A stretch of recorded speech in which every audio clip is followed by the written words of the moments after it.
নমস্কার বন্ধুরা, all India medical গাইডের পক্ষ থেকে আমি আপনাদের সৌরভ চ্যাটার্জি। আজকে একটা ভিডিও শ্যুট করছি, আশা করি আপনাদের ভালো লাগবে। আসলে কি জানেন তো, এই জন্যই শ্যুট করা এই ভিডিওটা, যে এখানে অডিও এবং ভিডিও দুটোই একসাথে আপনারা শুনতে পারবেন এবং দেখতে পারবেন। আমরা এতদিন পড়ে এসেছি রাত্রি 11:30 থেকে 12:30 মধ্যে লোকোমোশন অ্যান্ড মুভমেন্ট। আমাদের কতগুলো হাড় আছে, আমাদের স্ক্যালিটাল মাসেল কিভাবে কাজ করে, এ সমস্ত কিছু। তারপরে আমরা পড়েছি আমাদের কিডনি কিভাবে কাজ করে, কিডনির কি রোগ হয়, কিডনিকে কী করে ভালো রাখা যায়। তারপরে আমরা পড়েছি চোখ আমাদের কি কাজে লাগে, চোখ আমাদের কিভাবে তৈরি হয়, চোখ দিয়ে আমরা কি করি, চোখের কি রোগ হয়, চোখের পাওয়ার, চোখের রেটিনা, চোখের গ্লুকোমা, চোখের রড, চোখের কোন, এইগুলো কি, চোখের হচ্ছে আপনার ছানি পড়লে কী করে, বিভিন্ন রকম আমরা চোখ সম্পর্কে জেনেছি। তারপরে আমরা হার্টের সমস্ত কিছুই আমরা জেনেছি এবং পড়েছি। এখন হার্টের বোধহয় আজকে কি কালকে আমি শেষ করে দেবো হার্টের। এখন লাস্ট যেটা চলছে ইসিজি। খুবই খারাপ লাগছে, এতদিন ধরে হার্ট চললো, সকলের হার্টই আশা করি ভালো আছে, তা হার্ট শেষ হয়ে যাবে। এরপরে আমরা ধরবো লাং। সে গঙ্গার সামনে কেন আমি বলতে এলাম, আমি বাড়িতেও বলতে পারতাম।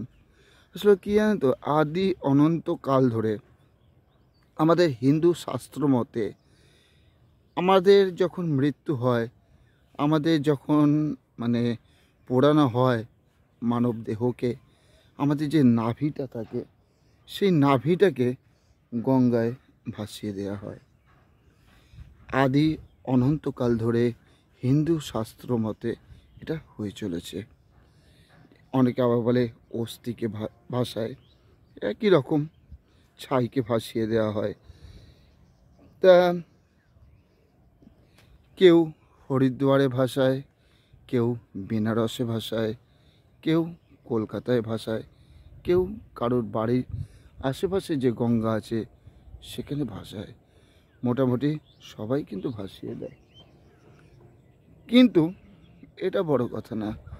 বড় কথা হচ্ছে, করোনার পর থেকে আমি দেখছি মোটামুটি প্রত্যেক দিনই আমার কাছে খবর আসছে মৃত্যুর সংখ্যা কিন্তু বাড়ছে। কোনো অগ্রিম কোনো খবর নেই, অগ্রিম কোনো নেই, হুটহাট মানুষ মরে যাচ্ছে। আপনারাও নিশ্চয়ই শুনছেন। এবারে আমি খোঁজ খবর নিয়ে যেটুকু জানতে পারছি সেটা হচ্ছে মৃত্যুর যে বয়সটা 30 থেকে 50-এর মধ্যে, ম্যাক্সিমামটাই, না তার থেকে বেশি না তার থেকে কম, এবং তাদের মধ্যে ম্যাক্সিমামটাই হচ্ছে পুরুষ, মহিলা নেই বললেই চলে। এইবারে তাদেরকেও আবার যখন আমি স্টাডি করলাম, খোঁজ খবর নিলাম, দেখা যাচ্ছে প্রত্যেকেই হচ্ছে অ্যালকোহলিক। করোনার পরে এই রেশিওটা বেড়ে গেছে মৃত্যুর। প্রত্যেকে, কালকেও আমাদের এখানে একটা ছেলে মারা গেল 50 সৈকতে, খবর নিলাম সেও অ্যালকোহলিক। প্রত্যেক দিনই মোটামুটি অ্যালকোহল সেবন করত।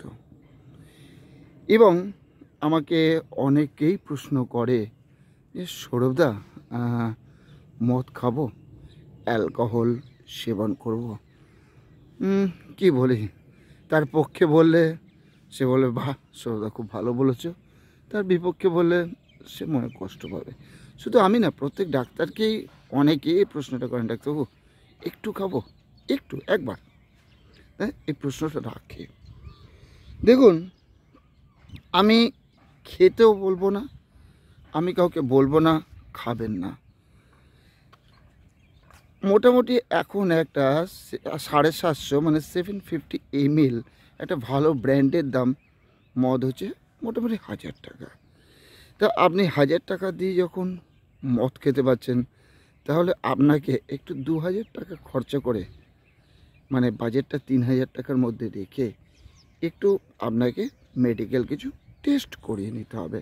যদি প্রত্যেক দিন সেবন করতে চান, সেটা কি 2 মাস অন্তর একটা compulsory USG KUB kidney uterus bladder একটা ব্লাড প্রোফাইল, যে কোলেস্ট্রল জমছে কিনা, জমলে কতটা জমছে, প্রত্যেক মাসে ব্লাড সুগার, আর তার সাথে তো অবশ্যই সুগার র্যান্ডাম করতে পারেন, কিংবা ফাস্টিং নাহলে পিপি করে নিলেই হবে যে আপনার সুগার এর দিকে আপনি এগিয়ে যাচ্ছেন কি না। বিশেষ করে রাম যারা খায় তাদের আপনার কোলেস্ট্রল এবং সুগার হু হু করে এই লেভেলটা বাড়তে থাকে।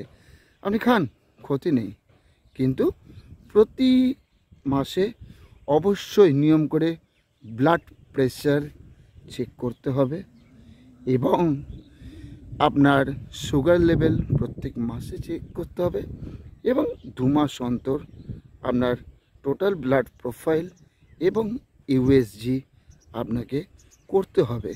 তাহলে আপনার যদি সব কিছুই ঠিকঠাক থাকে, আপনি অ্যালকোহল সেবন করতে পারবেন।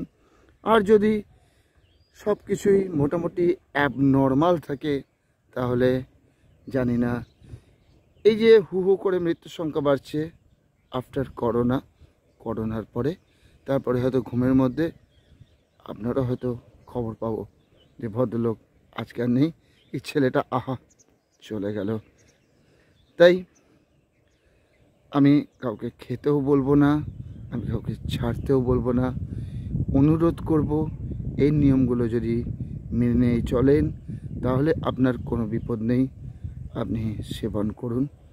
আর যদি না পারেন, তাহলে অবশ্যই এই অবস্থাতে আজকেই অ্যালকোহল থেকে দূরে থাকুন, সুস্থ সমাজ গড়ুন, আপনি ভালো থাকুন, পরিবারকে ভালো রাখুন।